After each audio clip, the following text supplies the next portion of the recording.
Mo kí wa káàbọ̀ sórí ètò yín ètò wa ìtàn àti òwe Yorùbá. Tòní kì í ṣe òwe náà sì ni. A máa ń pa òwe kan ṣùgbọ́n bá a ti ń pa kọ́ ló yẹ ká pa. Wọ́n ní ká má bá òpó lọ sílé olóró. Tá bá ń sọ̀rọ̀ lọ, tá bá fẹ́ sọ wípé ó dá o, mo fẹ́ gé ìtàn yìí kúrò tàbí ọ̀rọ̀ tí mò ń sọ pé ká má bòpó lọ ilé olóró rárá. Ní ìgbà àtijọ́, babaláwo kan wà tó gbọ́ ifá yanranyanran. Orúkọ rẹ̀ ni Òpó. Wọ́n á máa pe bàbá yìí láti ìlú kan sí ìlú mìíràn. Àwọn ọba, àwọn ẹni ńláńlá, wọ́n á máa pè láti wá dífá fún wọn.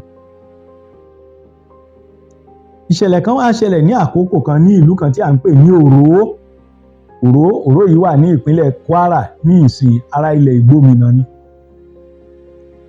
Olóró ní ọba Òró, ó ránṣẹ́ sí Òpó láti wá dífá fún òun.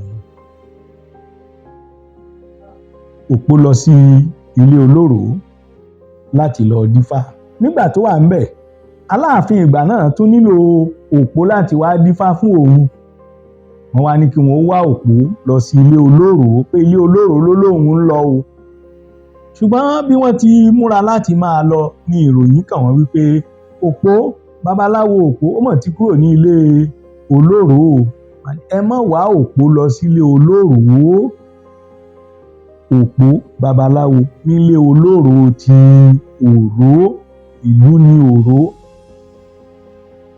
Bàbá pa òwe yìí, ẹ má jà bòpó lọ ilé olóró, ìṣe má bòpó lọ ilé olóró. Ọlọ́run ó nífẹ̀ẹ́ yín. Bẹ́ẹ̀ tí ń like, tẹ́ ń comment, tẹ́ ń share. Ẹ túbọ̀ tẹ̀síwájú. Ire o.